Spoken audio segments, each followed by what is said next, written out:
Мынау ВОПтар бойынша, учаскедегі ВОП врачтардың жұмысы бойынша.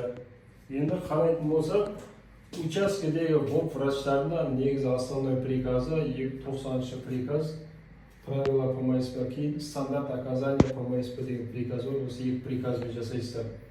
ВОП врачтың жұмыстарына тоже оған да патронаж кіреді. Олар енді патронаж жаңағыдай балаларға, беременналарға, жаңа туған әйелдерге патронаж жасауы мүмкін. Ол жерде де ВОП врач патронаж мына кодтарды таңдайды. Балалар болса Z38, беременналар болса Z35-тен немесе одан да таңдауға болады. Родивші жаңа туған әйелдерді в основном негізгі кодтар Z39-дан ішінен таңдайсыздар. Осылай кейін сонымен қатар жаңағы патронаж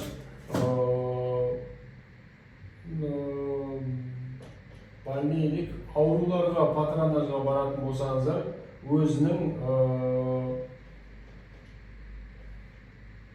код болезни деп жазып қойып, өздерінің ауру кодтарымен белгілейсіздер. Услугаға патронаж ВОП деген таңдайсыздар. Жалпы ВОП услуганы таңдайсыздар. Екінші, бұл да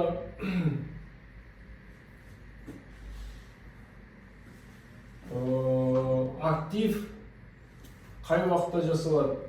Актив дистанционды надаму. Скорыйда үйде қалдырылған пациенттер, стационардан шыққан пациент науқастарға немесе поликлиникадан беріледі. Бұл да жерде де ВОП врач актив Z92-ден таңдайсыздар.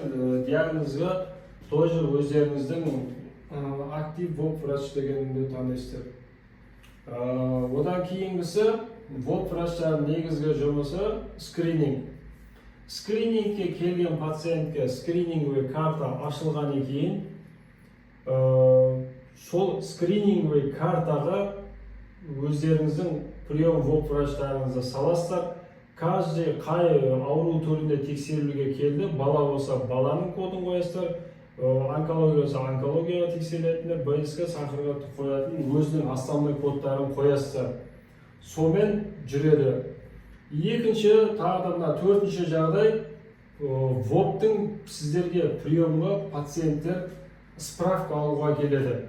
Біреу спортқа баратын справка алады, балалар немесе жұмысқа тұруға, оқуға түсуге студенттер, немесе жаңа мектепке баруға, интернатқа баруға, олар осындай справка сіздерден сұрап келеді. То есть балалар 0 жастан 17 жасқа дейін 17 жас кіреді.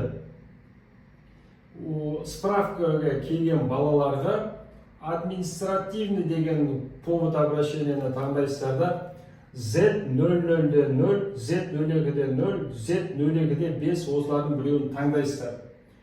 075-те бұған отдельный инструкция жіберілді, услугалары барлығы сол жерде бар.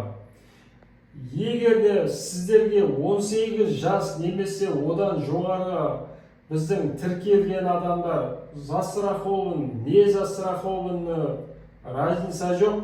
Справка, сангничка, справкалеваны 075, 073, 072, 076 деген сияқты справкалерге келетін болса, застрахован, не застрахован, прикрепленный, не прикрепленный барлығы платный өтеді.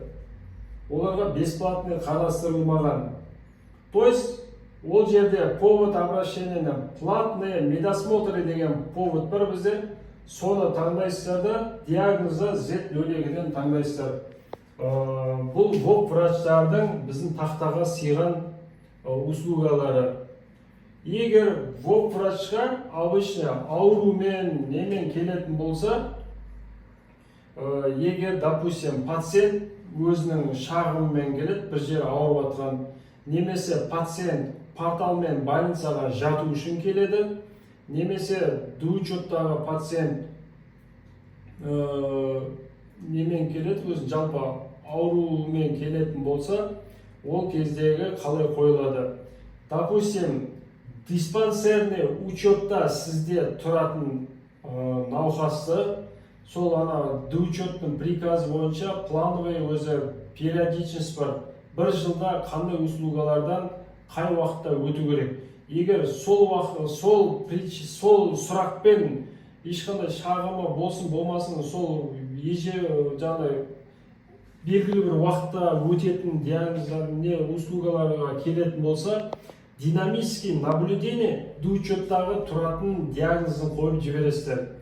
Егер пациент бірінші алғаш рет келеді, немесе доучетта тұрады, допустим, доучетта БСК-мен тұрады, бірақ қазір басқа бір ауруға басым ауырады деген сияқты немен келетін болатын болса, доучеттағы диагнозда жоқ аурумен келетін болса, острое заболевание деп таңдайсыздар да, бірақ оған обязательно диагноз қою керек.